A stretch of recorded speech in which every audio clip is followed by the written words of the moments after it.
정부가 ISE 세제 개편안을 발표한 지 불과 나흘 만에 대통령이 직접 전면 재검토를 지시했습니다. 그렇다면 이번 ISA 개편안은 사실상 없던 일이 된 걸까요? 기존 ISA 가입자는 올해 안에 돈을 넣거나 만기를 변경해야 할까요? 정부가 어떤 개편안을 내놓았고 왜 이렇게 큰 반발이 생겼는지, 그리고 지금 ISA 가입자는 무엇을 해야 하는지 정리해 보겠습니다. 전면 재검토 지시가 나왔기 때문에 기존 개편안의 내용이 상당 부분 바뀔 수 있습니다. 다만 재검토가 곧 철회를 의미하는 것은 아닙니다.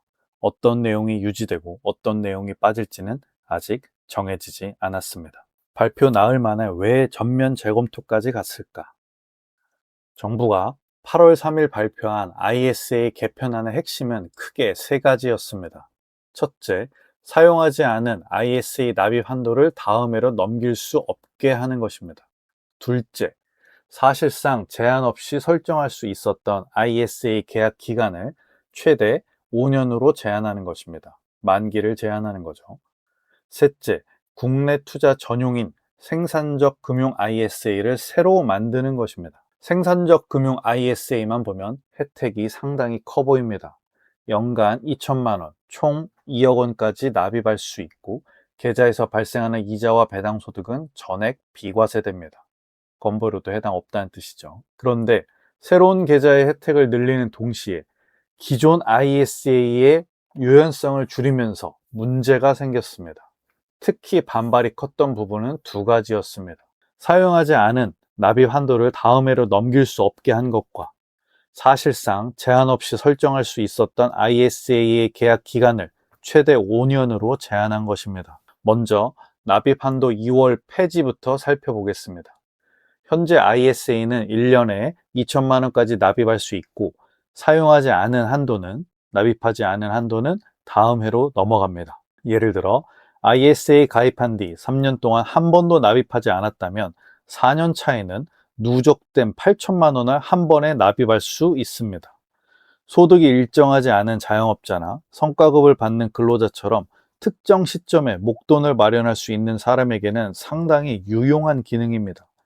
그런데 정부 안대로라면 2027년부터 사용하지 않은 납입 한도가 사라집니다. 문제는 새로 가입하는 사람뿐만 아니라 기존 가입자에게도 2월 폐지를 적용할 예정이었다는 것입니다. 이미 확보했다고 생각했던 납입 가능 금액을 올해 안에 사용하지 않으면 사라지게 만드는 것이기 때문에 투자자 입장에서는 혜택 축소로 받아들일 수밖에 없습니다. 납입 한도 2월 폐지만큼이나 논란이 된 것은 계약 기간을 최대 5년으로 제한한 것입니다. 장기 투자를 유도한다고 하면서 말이죠. 현재 ISA의 의무 가입 기간은 3년이지만 계약 기간은 금융회사에 따라 80년이나 9,999년 뒤로 설정할 수도 있습니다. 사실상 하나의 ISA를 장기간 유지하면서 계좌 안에서 계속 투자하고 세금도 해지할 때까지 미룰 수 있는 구조입니다. 그런데 정부 안대로라면 앞으로 ISA 계약 기간은 기본 3년, 연장하더라도 최대 5년으로 제한됩니다. 이미 만기를 장기로 설정해 놓은 기존 ISA 계약 기간은 인정되지만 앞으로 새로 가입하거나 현재 만기를 연장하지 않은 경우는 최대 5년 제한을 받을 수 있습니다. 5년이 지나면 계좌를 정리하고 새로운 ISA에 다시 가입해야 할 수도 있습니다. 이 과정에서 세제 혜택을 정산해야 하고 보유한 상품을 매도한 뒤 새로운 ISA에서 다시 투자해야 할 수도 있는 거죠. 만약 손실 상태에서 기존 ISA가 종료되면 그 손실을 다음 ISA 수익과 통산할 수도 없습니다. 장기 투자를 지원한다면서 오히려 장기 투자 계좌의 수명을 5년으로 줄였다는 비판이 나온 이유입니다. 세 번째는 생산적 금융 ISA의 투자 대상입니다. 생산적 금융 ISA는 이자와 배당 소득을 전액 비과세해 준다는 점에서는 상당히 매력적입니다. 하지만 국내 상장 주식과 국내 주식형 펀드 등 국내 투자 상품에만 투자할 수 있습니다. 타이거 미국 S&P 500이나 코덱스 미국 나스닥 100처럼 국내 증시에 상장된 ETF라도 실제 투자 대상이 미국 주식이라면 생산적 금융 ISA는 담을 수 없는 거죠. 그동안 ISA에서 미국 지수 ETF를 투자해왔던 사람에게는 기존 ISA를 대체할 수 있는 계좌가 아닌 것입니다. 물론 정부 안에서는 기존 ISA와 생산적 금융 ISA에 중복 가입할 수 있도록 설계했습니다. 하지만 투자자 입장에서는 새로운 계좌를 만드는 것보다 기존 ISA의 납입 한도 2월과 만기를 장기로 가져갈 수 있다는 장점을 유지하는 게 더 중요할 수 있습니다. 정부는 국내 시장으로 자금을 유도하기 위해 새로운 혜택을 만들었지만 기존 ISA 혜택을 줄이면서까지 국내 투자를 사실상 강요하는 거 아니냐는 반발을 불러온 것입니다. 결국 세제 개편안 발표 나흘 만인 8월 7일 대통령이 ISA 개편안을 전면 재검토하라고 지시했습니다. 그러면 생산적 금융 ISA도 없어지는 걸까? 그렇다면 이번 재검토 지시로 생산적 금융 ISA도 없어지는 것일까요? 아직은 알 수 없습니다. 전면 재검토는 기존 개편안을 그대로 추진하지 않고 다시 살펴보겠다는 의미이지 개편안 전체가 철회됐다는 의미는 아닙니다.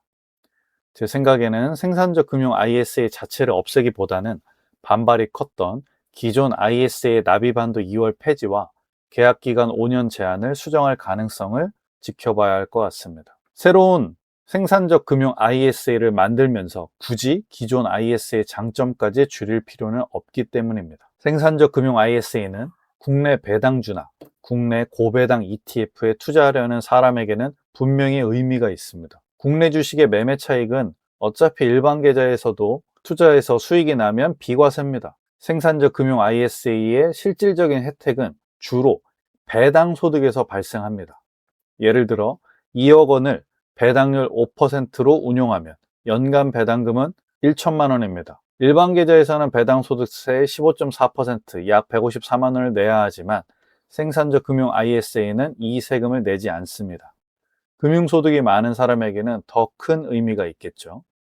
생산적 금융 ISA에서 발생한 배당 소득이 금융소득 종합과세 기준에 포함되지 않는다면 소득세뿐만 아니라 건강보험료 관리에도 도움이 될 수 있으니까요. 다만 전액 비과세라는 말만 보고 국내 주식 비중을 무리하게 늘릴 필요는 없습니다. 세금과 건강보험료 혜택은 투자해서 수익이 발생해야 의미가 있는 겁니다. 수익이 나야 세금을 내죠. 절세를 위해 특정 국가나 개별 종목의 비중을 지나치게 높였다가 투자 손실이 더 커진다면 계좌를 활용하는 의미도 없어집니다. 따라서 생산적 금융 ISA는 국내 배당 자산에 투자할 계획이 있는 사람이 추가로 활용하는 계좌에 유리할 것 같습니다. 기존 ISA를 없애고 생산적 금융 ISA로 바꾸는 개념은 아닌 거죠. 현재 ISA 가입자는 어떻게 해야 할까? 그렇다면 현재 ISA를 보유한 가입자는 무엇을 해야 할까요? 현재로서는 세 가지를 확인해 두면 충분할 것 같습니다. 첫째, ISA의 납입 가능 금액을 확인해 보라는 겁니다. 지금까지 2월 된 한도가 얼마나 있는지 알아두는 거죠. 다만 전면 재검토 지시가 나온 상황이기 때문에 2월 한도가 사라질까봐 무리해서 올해 안에 돈을 넣을 필요는 없습니다. 납입한도 2월 폐지가 최종안에 그대로 남는지 먼저 지켜봐야 합니다. 둘째, 현재 ISA의 계약 만기를 확인해 보세요. 만기가 80년이나 1999년 뒤로 길게 설정돼 있다면 당장 할 일은 없습니다. 그런데 만기가 3년이나 5년처럼 짧게 설정돼 있더라도 지금 바로 해지하거나 다른 금융회사로 이전할 필요는 없을 것 같습니다. ISA를 이전하려면 보유 상품을 매도하거나 환매해야 하고 상품에 따라 비용이 발생할 수도 있습니다. 정부의 재검토안이 나온 뒤에도 계약기간 제한이 유지되는지 확인하고 판단해도 늦지 않습니다. 데드라인을 11월 초 정도로 설정하는 거죠. 셋째, 아직 ISA가 없다면 가입 여부는 검토하되 서두를 필요는 없습니다. 현재 ISA 가입 자격이 되고 장기적으로 활용할 계획이 있다면 미리 계좌를 만들어 두는 것은 여전히 의미가 있습니다. 다만 이번 개편안이 어떻게 수정되는지에 따라 만기를 장기로 설정하거나 가입 시기에 실익도 달라질 수 있습니다. 지금 단계에서 가장 위험한 행동은 확정되지 않은 정부안만 보고 기존 ISA를 급하게 해지하는 것입니다. 특히 의무 가입 기간 3년을 채우지 않았거나 계좌에 수익이 많이 쌓여 있다면 중도 해지로 세제 혜택을 잃을 수 있습니다. 현재 계좌에 납입 가능 금액과 계약 만기 정도만 확인해 두고 정부의 재검토 결과를 기다리는 것이 가장 현실적인 대응입니다. 재검토안이 발표되면 어떤 내용이 유지되고 무엇이 달라졌는지 다시 정리해서 말씀드리겠습니다. 감사합니다.